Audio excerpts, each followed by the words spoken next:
a passionate instigator and dynamic problem solver. Dr. Kevin Ross Emery, the host of the Dr. Kevin Radio Show, will be taking you outside the box, behind the curtain, and identifying the load of BS we are fed every day. And now, Dr. Kevin. Hello, everyone.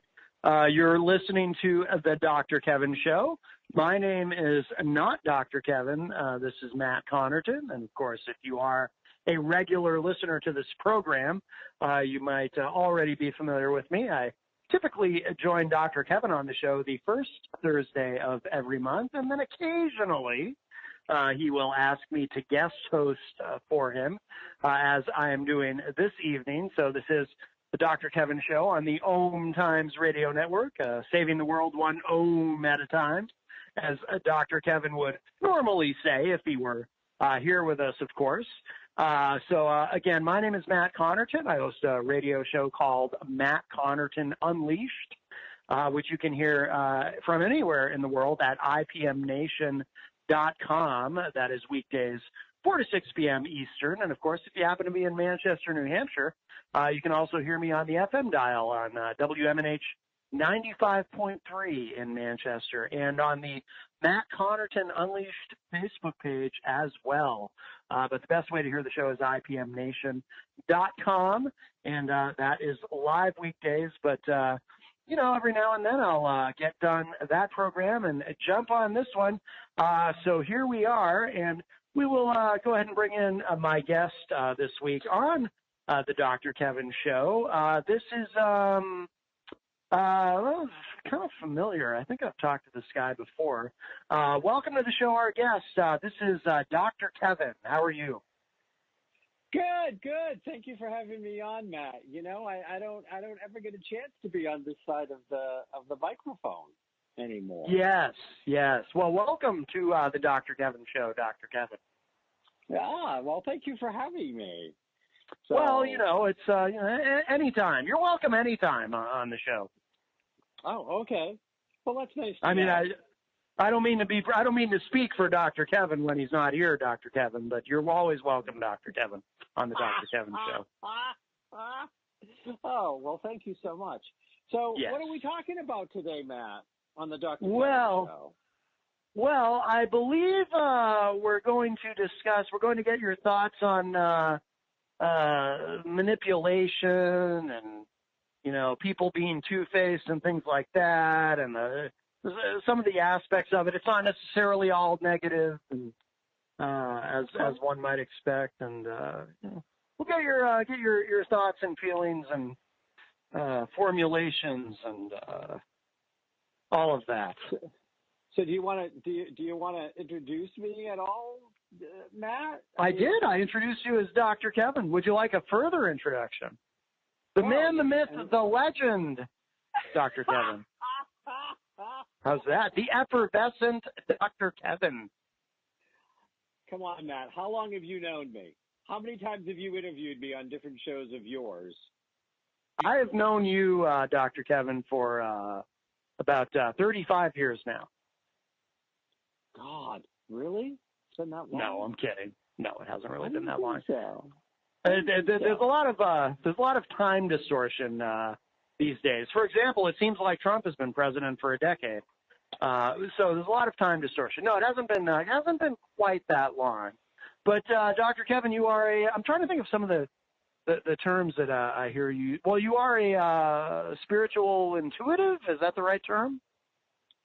Psychic does, it's in fact, it's one of those pet peeves. There was a very long period of time when everybody that was trying to, help with marketing and promoting me and stuff like that, was saying, psychic has a bad rap. Don't use that term. Use a different term. Yeah. Use a different term. And then at some point, I outgrew needing to do that, because what I am is I'm a psychic. That's what I am. So it's okay. Like, I mean, I'm not a sideshow psychic. Right. You know what they are. Yeah, the people who set up a table and they have a crystal ball and they wear, a funky outfit like a genie costume or something. Well, they do it as a kind of they do it. Usually, it's people that may or may not have psychic abilities, but they take advantage of the vulnerable. They say things to be awe-inspiring and impressive, and they do things which then leads to you trusting them, a trust which they then betray or take advantage of more often than not. Mm-hmm.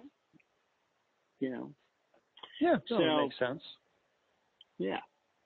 So I'm surprised. I was like, I figured you were gonna kind of like knock this out of the park, Matt. You've interviewed me so many times. I figured you at least have one or two kind words to say about me. You didn't like effervescent? It's a great word. That is a great word. It is a great word. I don't know that it says a lot in this case, but we can work with it. So one of the things is because originally I was going to be at a dinner tonight, and then I realized that I didn't reserve my tickets in time because I waited to ask you on the show, and I needed to know the day before. Oops, my bad. Oops. But anyway, that being said, so I thought it would be fun to, like the old days, have you interview me for a change. Right. Right. So getting on with this. Hey, Matt, are we doing any call-in this week? Oh, yes. I don't know the number, though. I didn't even think of that. I literally did not. I did not even think of that. That's funny. Oh, yes, we are. So we are a call-in show, and now I don't know if you know this, Dr. Kevin, but actually on my show, you haven't been on my show in a long time, but you might recall that on my show I always have the guest announce the call-in number. It's just kind of a gimmick that I do, and I thought I would bring that to I thought I would bring that to the Dr. Kevin show in my capacity as guest host. I would have the guest read the number. Oh, okay. So if you'd like to be part of this conversation, which is actually going to happen at some point, you can call in at 202-570-7057. That's 202-570-7057. There were two or three things that I wanted to talk about, and I wanted us to talk about it. Yes. So instead of like talking about the guests, because we always talk about politics the first week. I mean, it's pretty standard issue politics. So I'm actually going to start with something that just showed up in the last day or so, last couple of days, which is kind of sort of crosses that politics divide, but not really. It doesn't have a T in it. So I want to talk a little bit about the Ellen DeGeneres big thing by sitting next to George Bush. Have you heard about this? The scandal? Yes, I did see that. I did. Well, so we should explain to people, of course, that she was at. Was it a football game? It was the owner of the Green Bay Packers, I think it was playing Dallas at the home, and she knows the owner, and the owner invited her to VIP seating to come, her and Portia, her wife, to come see it. Yeah. And so she's sitting there in the VIP booth, as it were, with W next to W, and apparently they were sharing a laugh, and a lot of people didn't think that Ellen should be sharing a laugh with George W. Bush, and she received quite the backlash from that. One of the things Ellen said that I found that I keep on going back to in my head is that when she says be kind, she means be kind to everyone. Mm-hmm. And this is one of those places where I'm actually going to say what might be considered an inflammatory comment to some of the listeners out there. But when I saw the whole brouhaha, all I could think of was, good for you, Ellen. You were civil. You lived your integrity. You didn't scream. You didn't holler. You didn't give him a cold shoulder. You lived in the integrity that you talk about all the time. Right. And that she was just being Ellen. Right. And she laughed and she joked and she was personable.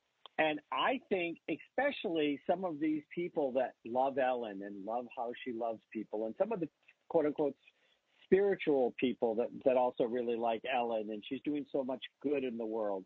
Well, you know, if we were a little bit more civil with people that disagreed with us, if we didn't feel like we had to holler or scream to get our point across, if we didn't feel like we had to go name calling, if we didn't buy into the black hat and the white hat, and, you know, if we could say, you know what,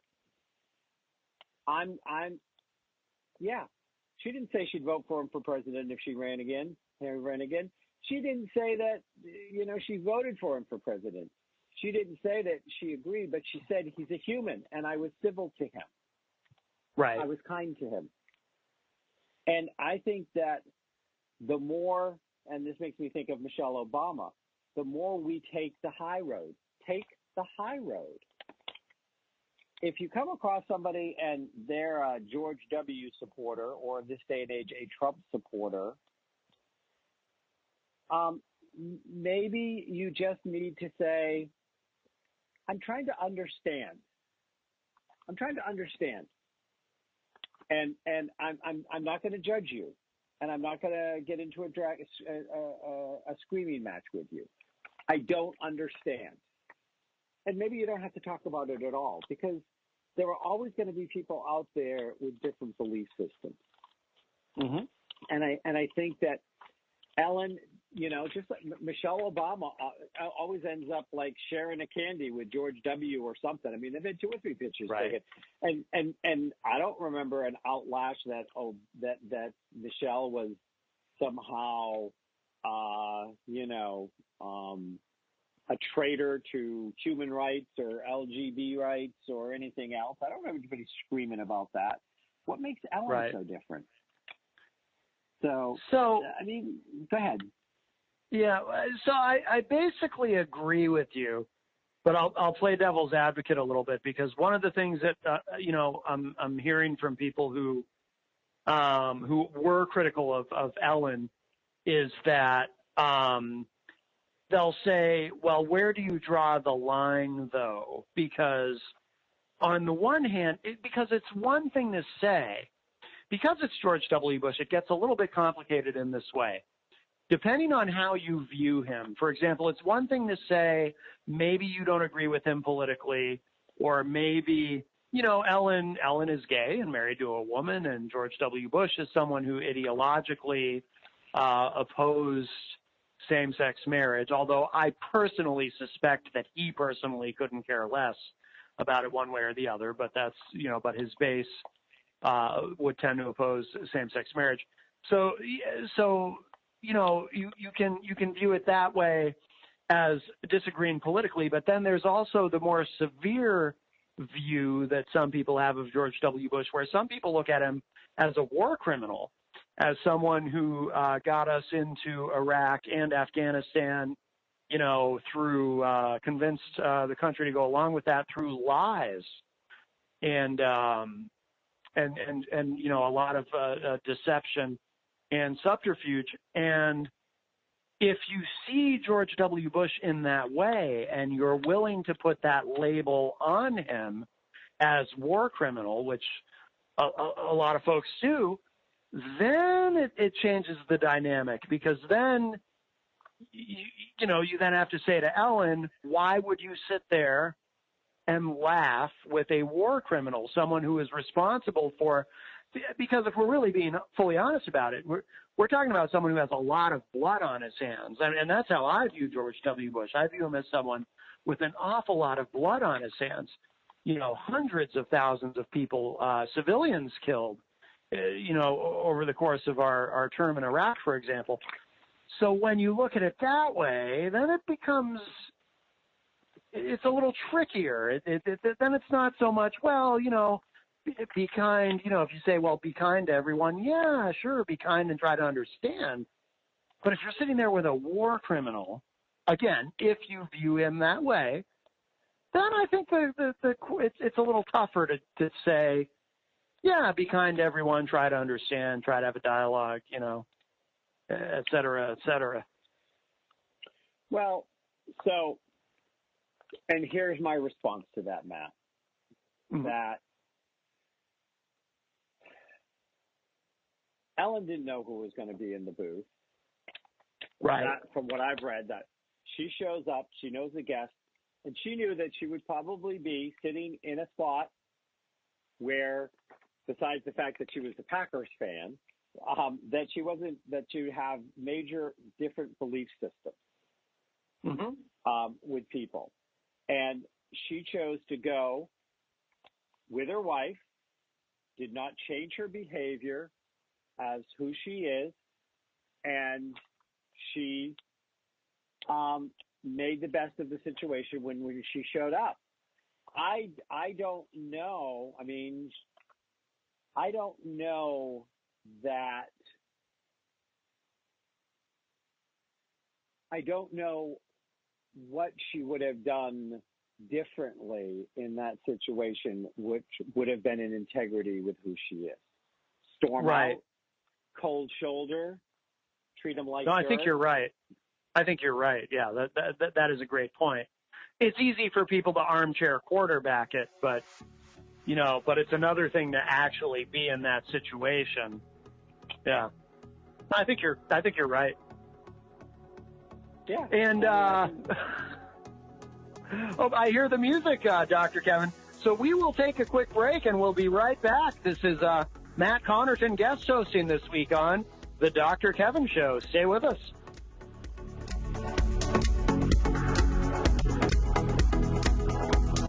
Conscious media for conscious minds.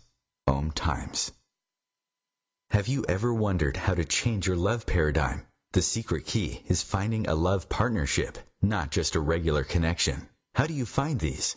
Through conscious relationships. Ascending Hearts Dating is a dating site for people like you that believes in second chances and a different type of spiritual connection. Try Ascending Hearts for free today at ascendinghearts.com and change your love paradigm. Ascending Hearts, the premier dating community for the spiritually awake. Hello, I'm Sandy Sedgbeer, host of OMTimes magazine's flagship radio show, What is Going On? My passion is sifting through information, research, and innovations from new thought teachers, speakers, and researchers pushing back the boundaries of what we know about life, energy, metaphysics, and the universe. I love shifting perceptions about who we are, why we're here, and how quickly impossible becomes normal when we open our minds, expand our awareness, and accept that the only limits that exist are those we place upon ourselves. So if you're the kind of forward-thinking, eager investigator of what lies beyond the current reality that most perceive, why not make a date to come play with me in the field of possibilities at 4 p.m. Pacific Time, 7 p.m. Eastern Time every Thursday, and together we can discover what's really going on. Imagine being fired because of who you love. Imagine being denied medical treatment because of who you marry. Imagine being evicted because of who you are. Millions of Americans don't have to imagine this. They have to live it. Because in 31 states, it's legal to discriminate against LGBT people. Get the facts at beyondido.org. Brought to you by the Gill Foundation and the Ad Council.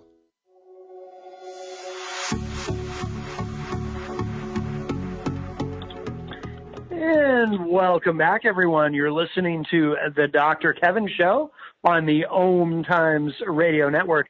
My name is Matt Connarton, and I am filling in this week for Dr. Kevin on the Dr. Kevin Show. And we are talking with a gentleman who I believe this is his first time as a guest on the Dr. Kevin Show. Dr. Kevin is with us. Hey, Matt. Hey, the Dr. number, Kevin. if you want to call in, is 202-570-7057. That's 202-570-7057. Don't you hate it if you stop in the middle when you have something memorized, you can't pick it back up sometimes? I do. That's why I like to let the guests say the number. Yeah. It's just one less thing for me to have to worry about as a host. You know what I mean? Yeah. Anything you want to say. So, I do think that, you know, it's a tough thing because we were talking about the Ellen and George Bush thing, and Matt, I think it's a tough thing that if you say that you believe that the energy in the world, and most spiritual people do, okay, if you say that the people that the energy you put out is the energy that comes back, are you going to be are you going to be hope and optimism and you know, are you going to bring in light energy, or are you going to get sucked into the toxic, dark, name-calling, blustering thing that we get exposed to on a constant basis these days? And, you know, and so I think you have to stand up for yourself. I don't think you should be pushed around, and I don't think you should ever hide your opinions. And as far as I can tell, he was perfectly nice. And so I don't know if Laura was there or not. Actually, it didn't say whether Laura was there in anything I've read. She was. She was? Okay. Maybe it was there and it just didn't register. But they were very nice to Ellen and Portia. And if he actually is so anti-gay, and like you said, you're not sure that he wasn't just playing to his base, which is another sad statement in this country, is, you know, you have to play to your base. Right. You know, sometimes it would be better to, you know, play to a fiddle, maybe a harp. Oh, sure. So I think that, but it went back and forth. He could have been hateful to her. Right. You know, maybe he really does think that she's demon spawn and she's here to lead us to the road of ruin and blah, blah, blah. And maybe in his mind, he feels perfectly justified that he saw what he thought was a bigger picture, which we didn't have access to, and he did the right thing. He'd have to do a lot of talking to convince many people that, and I would be one of them, but the conversations have never happened. Right. So we don't know.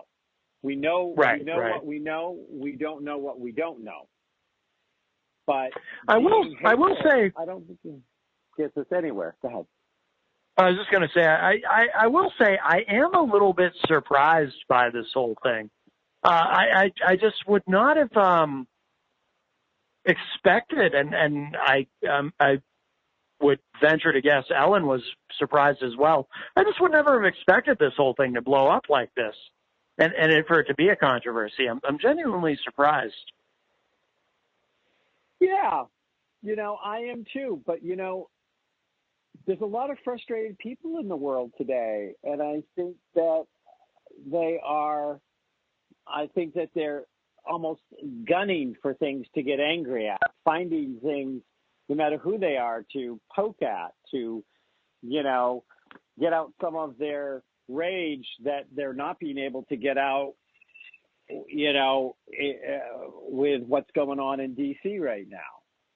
And, you know, and a lot of people have a lot of issues with a lot of the Trump supporters, and I at times do too. But yes, I'm really questioning. I mean, I'm trying to get into less battles on Facebook, but when somebody posts something that clearly is misrepresented or whatever, I'll take the time to find the truth and post it underneath. Sometimes I find the truth in 2 or 3 different places in 2 or 3 different formats. Yeah. I responded to somebody who was a climate denier saying, well, not all the scientists agree. And so I posted the article, 94% of scientists agree that it's an issue. And I used your term in the post. I said, follow the money. Right. What are these scientists that are saying, I mean, what do you think? You think 94% of scientists in the world are getting paid off to lie? I mean, but the people who are denying it, you can be pretty sure that they've gotten some money coming their way to keep the fossil fuel industry wealthy. Right. And in power. Of course. So. Of course. Yeah. So. Yeah, I don't think all the scientists are being paid by George Soros. No. And it's a sad thing because, you can't say you have to believe science anymore because so much of science is twisted and turned, and it depends on who wrote the check for the study. I find that in my ADD work all the time. Do you? Yeah. But, yeah.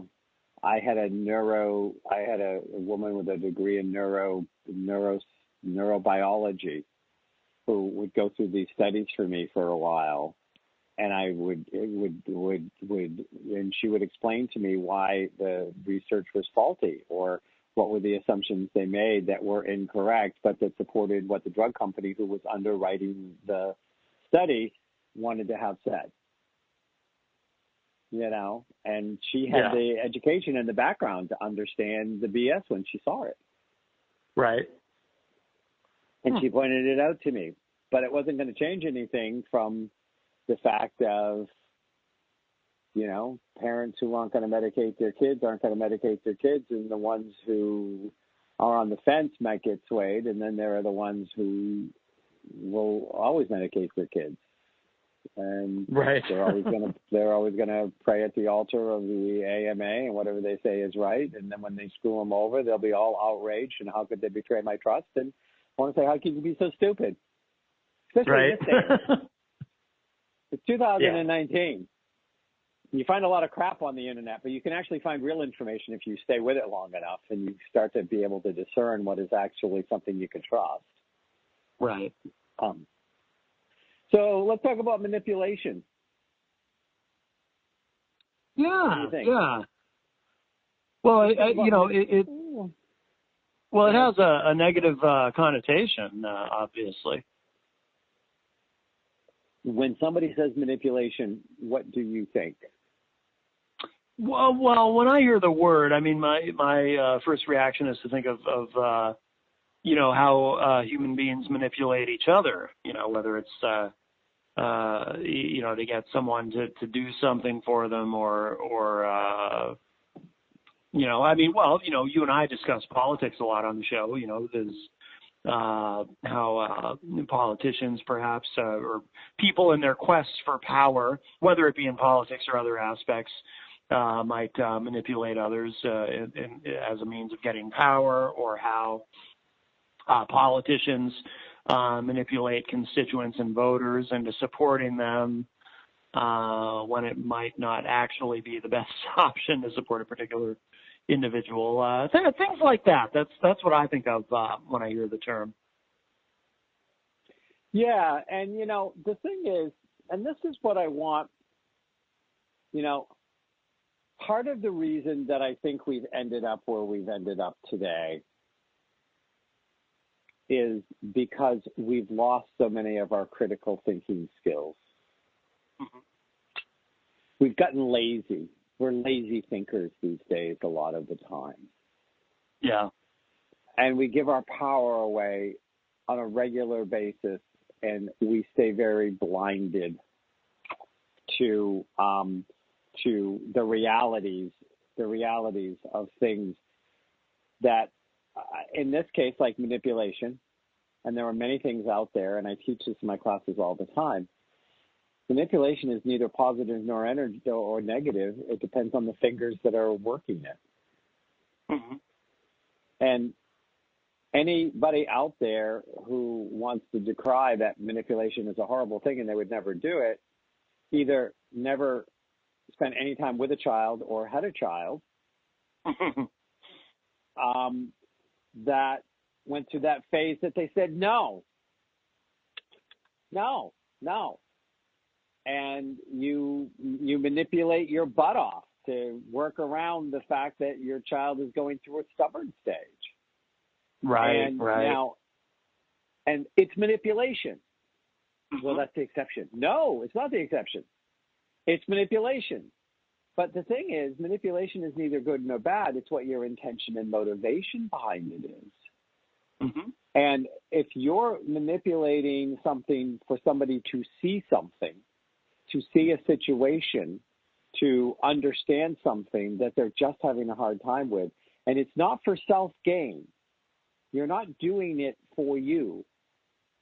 If you can truly say you're doing it for them, like getting your kids to eat the stuff they need to eat when they're little that's going to keep them healthy and not eat, want to eat nothing but a Happy Meal from McDonald's, which is a scary thought. And I see it happen all the time because, it's because parents get exhausted and it's just easy to do. And, well, my child just won't eat anything else. Well, spend a little bit more time and manipulate them a little better. Right. You can get them there. You can do some stuff, but it takes some real effort. But we've given up the fact that sometimes we have to manipulate a situation to bring it into the light of day. I mean, I think that there have been some times, and again, I don't want to turn this into a political show. We do that the first of the month. But I think that there are times when some smart people have set up things to come out in a certain way to show our president's true colors and true side. I think he gets manipulated by the media, and I think he even gets manipulated by some of his own party and some people around him to set him up to do an outburst, because maybe if he has enough of them, the American people might see the real face of who he is. Maybe one of his outbursts will change. Go ahead. Well, also, too, I mean, it's reported that, people working with him in the White House are constantly trying to manipulate him into the exact opposite as well, trying to manipulate him into not doing something terribly self-sabotaging and embarrassing that they can't undo, like the stories we heard about, I think it was Dan Coates when he was DNI, when he was taking memos off of Trump's desk so he wouldn't see them and react to them in a terribly destructive way. Like you bringing up Trump, I mean, that's a great example of all kinds of manipulation going on around him. Yeah. And some of it is really for a higher outcome. Now you have to be careful. Right.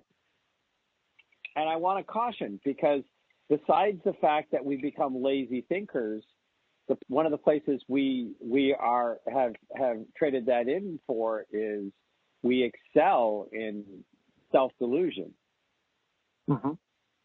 We've gone down a couple hundred points on the critical thinking scale, and thinking for ourselves.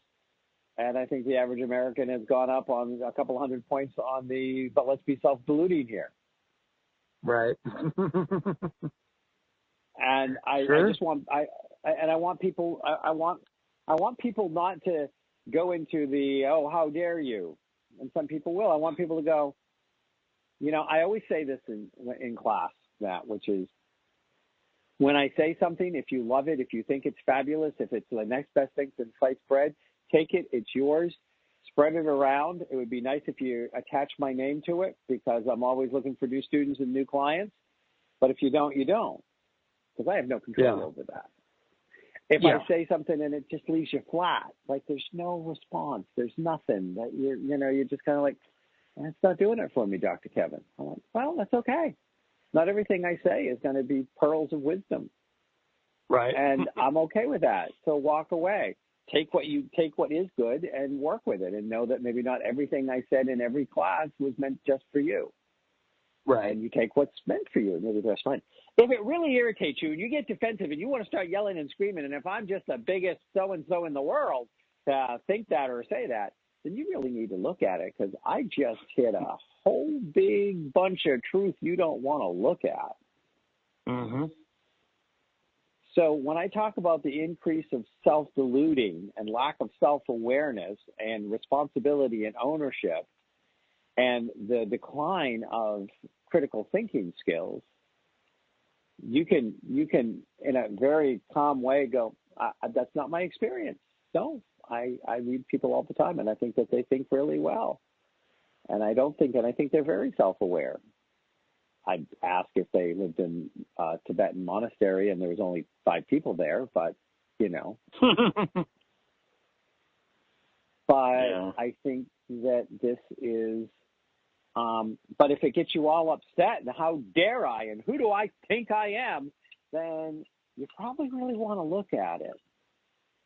Because people probably hit, go ahead. Oh, I was just going to say people get defensive for a reason. Yeah. I mean, we can all get defensive just because of the reason somebody's being obnoxious sometimes. Sure. And I've used more than once recently, only a fool argues with an idiot, so I'm out of this conversation because I'm no fool. I won't, I won't tolerate name calling. I won't be told that I'm, ignorant and don't know, and all of these comes on, and I just delete those people off my timeline. Because, right. Yeah. You can have a different opinion, but you don't get to be disrespectful. Yeah, exactly. Which people feel very free to do on social media. People treat each other in a way that they would never treat each other, in a face-to-face or even on the telephone. An actual direct interaction, but when somebody's behind a keyboard, they get a little brave. Yeah.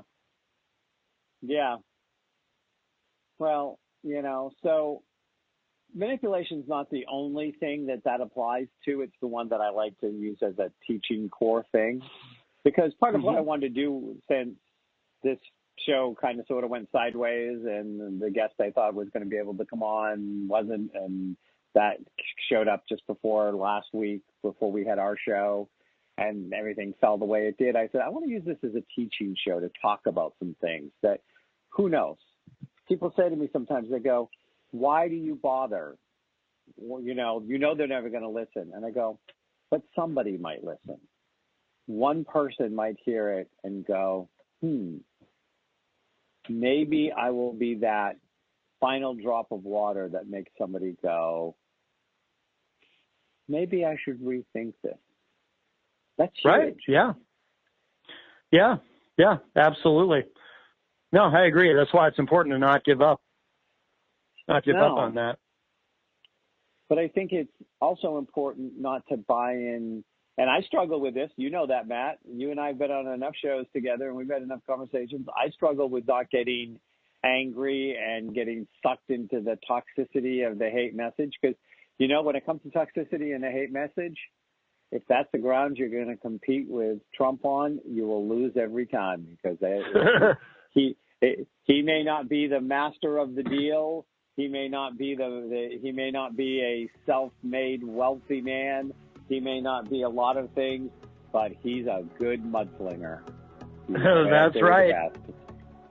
And I hear the music. That means it's time for another break. This is Matt Connarton, guest hosting this week for Dr. Kevin. My guest is Dr. Kevin, and we will be right back. Don't go away.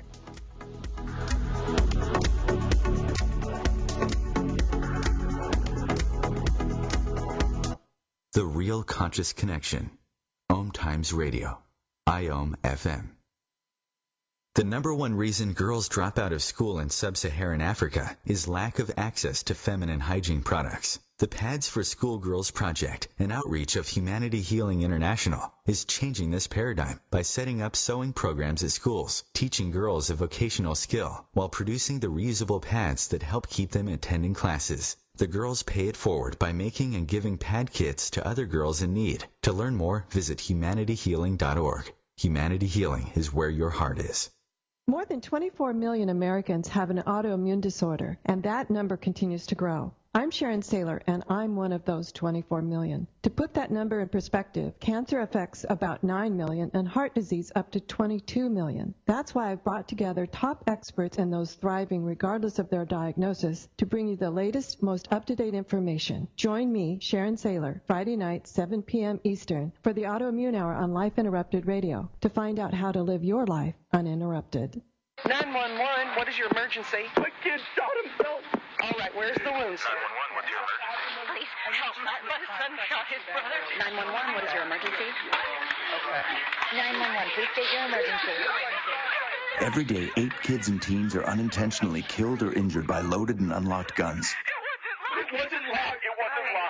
Learn how to make your home safer at endfamilyfire.org. Brought to you by the Ad Council and End Family Fire.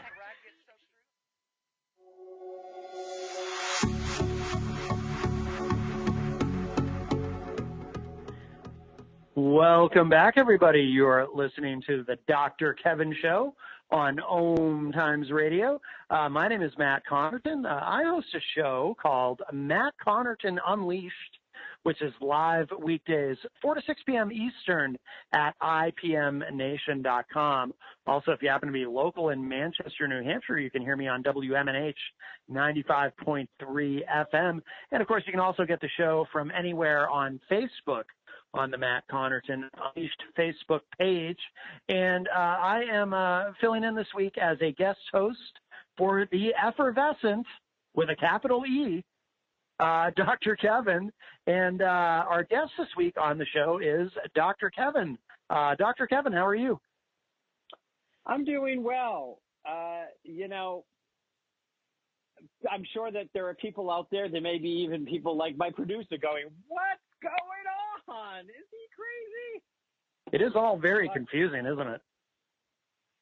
But it's not, because when you know, when we talk politics, when we talk on the first Thursday of the month, it's mostly about politics, and I like that, and I want to keep it that way.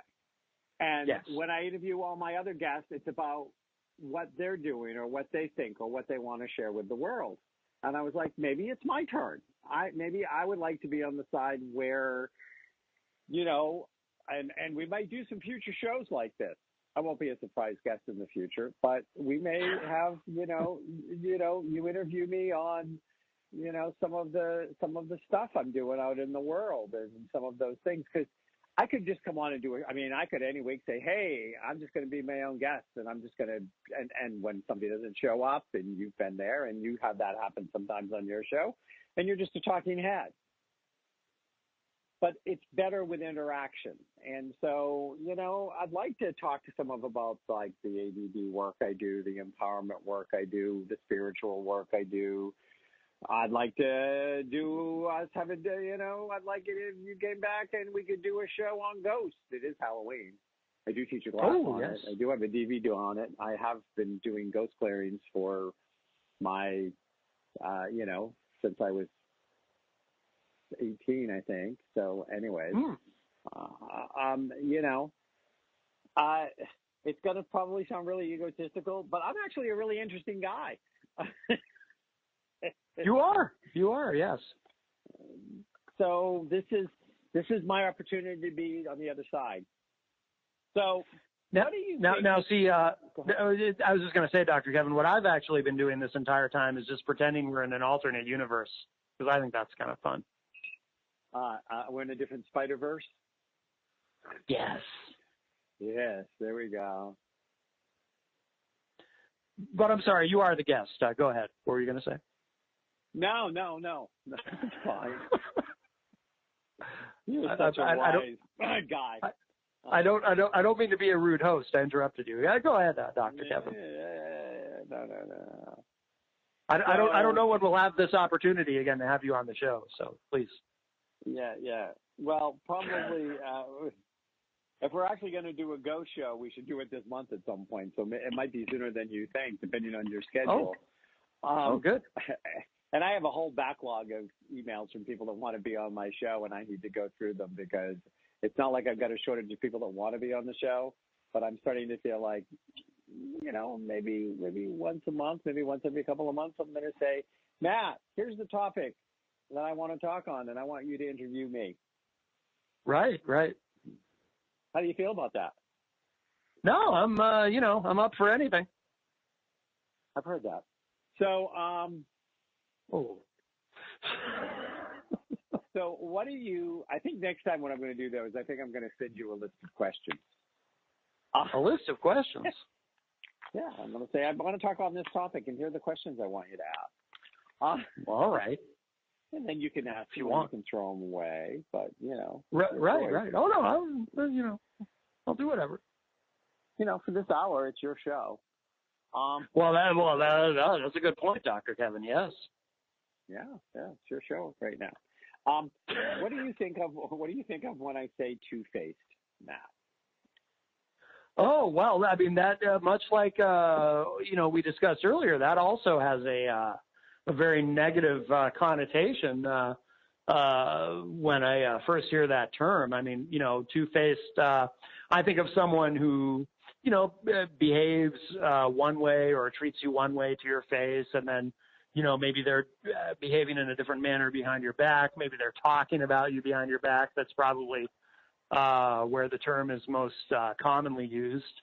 I believe there's also a supervillain named Two-Face, if I'm not mistaken, in the Batman movie, maybe. Batman verse. But yeah. okay, yeah. but yeah. So that certainly has a negative connotation. So just like the word manipulation, the whole concept of being, and I'm calling it two-faced, and some people are going to say, oh, that's not really the definition Webster says. Well, Webster said a lot of things. I don't agree with all of them. But one of the things, so, we all know the negative side of two-faced. Somebody you can't trust, somebody that talks behind your back. It's showing the whole two-faced thing is showing one face to somebody and a different face to somebody else. Mm-hmm. And, I'm going to tell you, I started thinking about this whole thing. So I recently am dealing with somebody who is two-faced from an organization that I've been doing business with for a few years. And I'm going to see if I'm going to rectify it. So I'm not going to mention any names right now. But if they don't, I'll be talking about them a lot in a lot of ways. Good. Including potentially in court. Yes.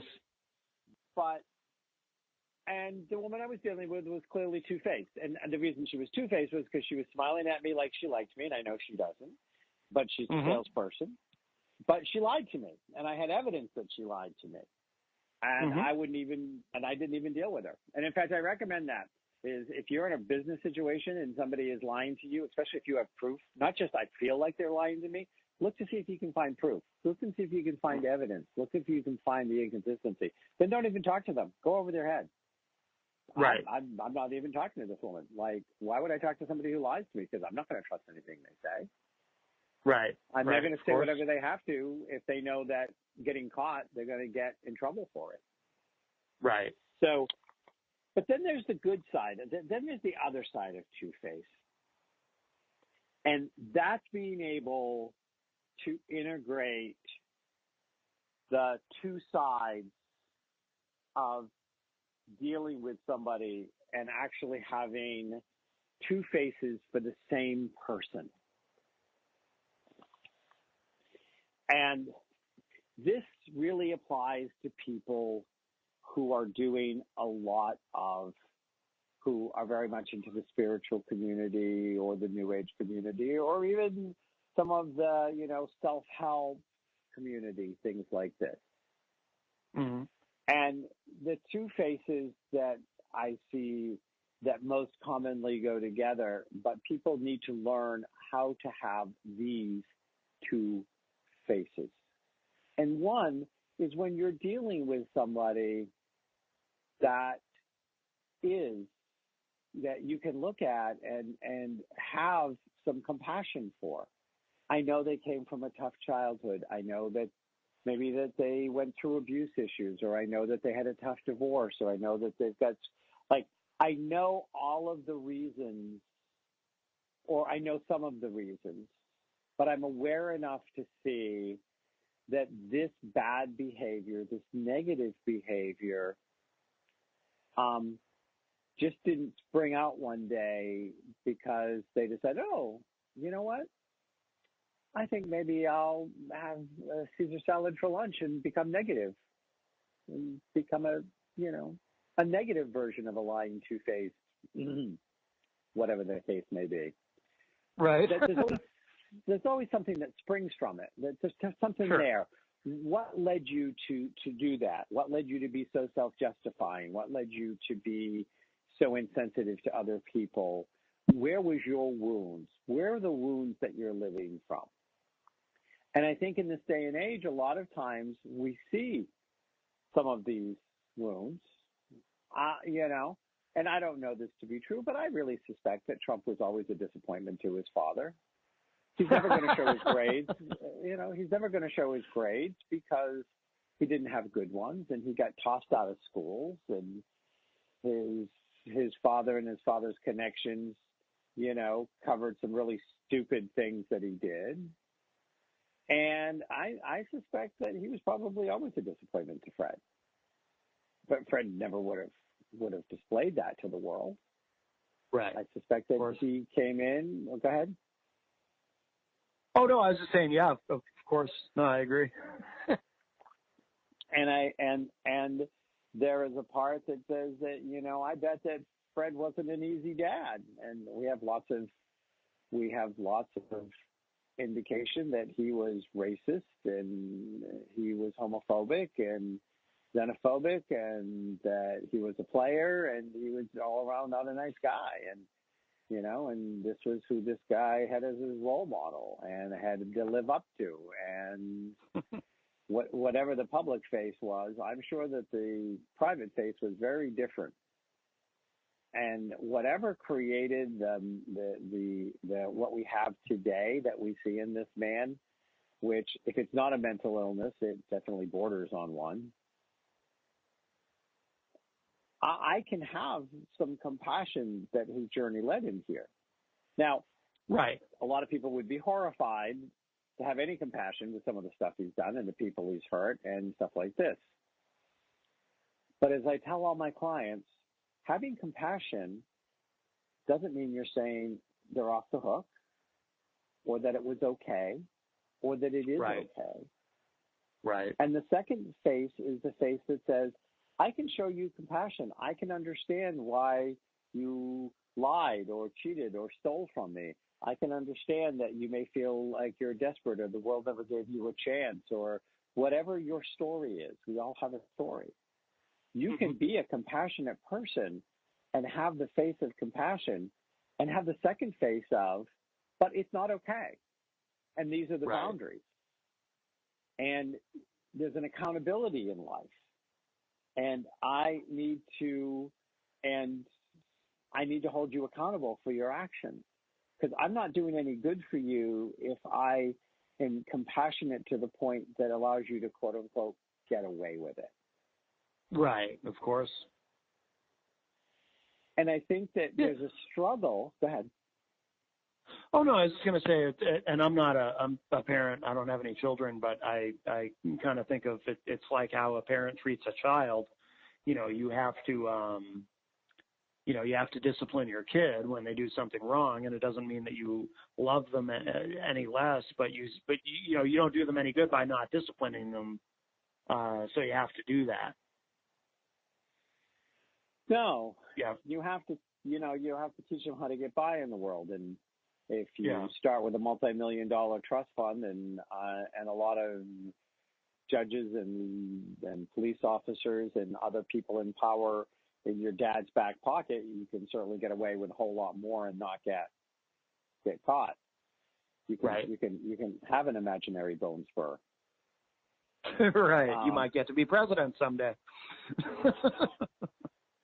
But in everyday life, I think that people struggle with am I being a bad person when I hold somebody accountable if I know that they've had a tough time? I know that they've had a rough life. I know that there's been a lot of loss in their life, or I do know that they've been treated badly, and there are a lot of people out there that, justify their bad behavior because of their past actions. Mm-hmm. Well, somebody did it to me, so I can do it to somebody else, or it's okay, or well, how come nobody came to my rescue? How come nobody saved me when I was being molested as a child? Or how come nobody came to me? I mean, there's a lot of really tough stuff that's coming out these days, and a lot of people that are not staying quiet. And I think that people who are trying to seriously be good people struggle, and I want to let them to know it's perfectly good. In fact, the best choice is to be two-faced, but two-faced to the same person. They need to see both mm-hmm. faces. Mm-hmm. I'm so sorry that happened to you. It still does not make it right what you did to me. I'm sorry that has been your experience. And, and some people say sorry. Oh, you shouldn't say sorry. There's an energy to it. Words have the energy we give them. And if you're saying, I'm sorry, like it's my fault, or I feel badly, I'm sorry. I feel, that I can share, I can have some sympathy that this is tough for you. Mm-hmm. But it's not going to stop me from setting a boundary. It's not going to stop me from holding you accountable. Right, and that's exactly. That's the other kind of two-faced. Right, well, very well said. Well, I hear the music, so we are out of time. This is Matt Connarton. Thank you to Dr. Kevin for inviting me to guest host this week. And Dr. Kevin, thank you for being my guest. It's been a pleasure. We'll have to do it again. All right, sounds great. And that concludes the Dr. Kevin Show. Thanks, everybody. Bye-bye.